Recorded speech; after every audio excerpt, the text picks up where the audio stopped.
The crowd's involvement and energy obviously has an effect on the game. When I heard it, I got a little excited. I was like, oh man, but just try to stay under control, finish the play, make plays happen. You had so many of those kind of slicing attacks through the lane. I'm just curious, like, what what are the things you're recognizing that lets you know, like, okay, I can go. Yeah. Just kind of reading the defense on how the defenders are guarding me, especially when I'm playing off ball and things like that.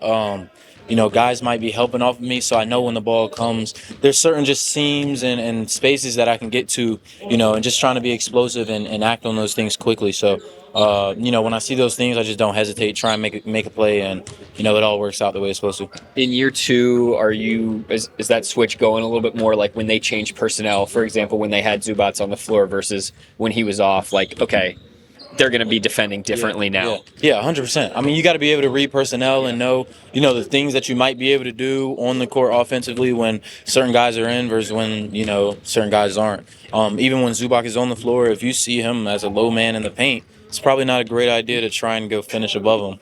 I tried it a couple times. So. But if he's out on the perimeter, it opens up a little bit. So definitely trying to read those things, and I definitely feel a big difference.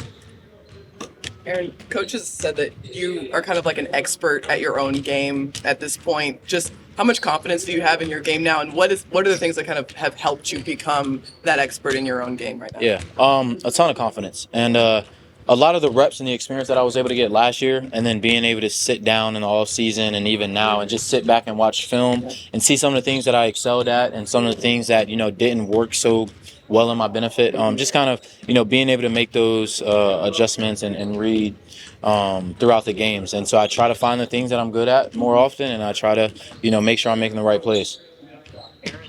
Shea said he wanted to take a step defensively this season, and it certainly showed through these first few games. What does it sort of set the tone for you guys when you see, obviously he's an elite offensive player, but he's really giving it on that end as well? Yeah, 100%. I mean, he's a guy offensively who obviously has all the tools, but when he has that same mindset and the same approach defensively as he does offensively, it's definitely contagious energy. When a guy like him shows that type of passion and that type of approach to it all, I think everyone else on the court or as a team kind of buys into it and also wants to, have his back and make sure we're all doing the right things as well to go get wins. So it's definitely contagious. It's one thing for a coach to tell you to stay ready, but what are some things that you can do to stay ready for an expanded role like last night?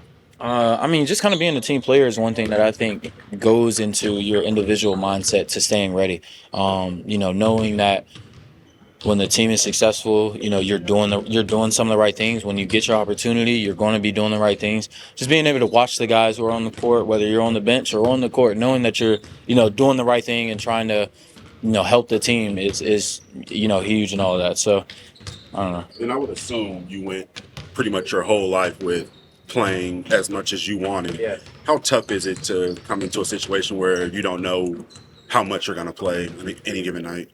It's definitely tough because you think about it. You want to play. Every player here wants to play, and everybody wants to be on the court. But it's something that it comes with a job. You got to be ready to go when your name is called, and if it's not called, you got to be ready when it is. So, I don't know. It's just your approach is huge. You got to be, you got to have a lot of mental strength just to kind of know and stay confident. And when you get the opportunity, take advantage of it. And those are just some little things that I think come with the job, and you got to be able to maintain a certain level of composure to get it done.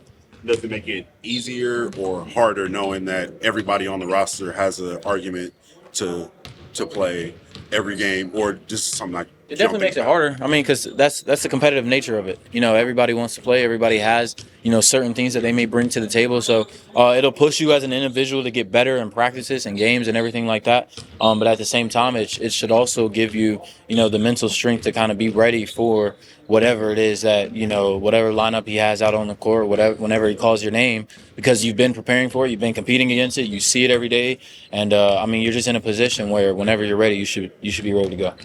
You guys. Oh, sorry. Go ahead. What is the energy like in practice today? Is there any sense of relief that you all got the first win out of the way, or was it business as usual?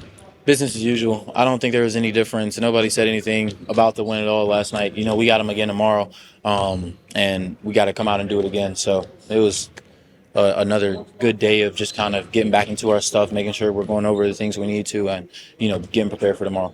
You guys were really strong defensively last night. 8 blocks, 12 steals. Just what are some of the things that were working really well for you guys that you can replicate, knowing you're going to get them again tomorrow? Yeah, I think just kind of the baseline things that we kind of go over.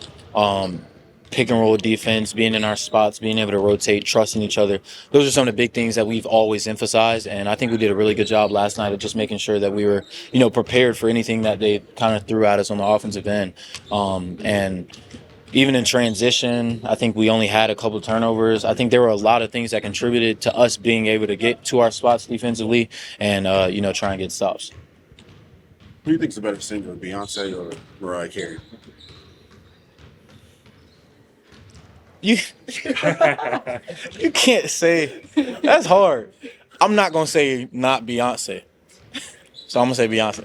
Okay? Good answer. Like I'm not gonna. Yeah, that's it. That's not so hard.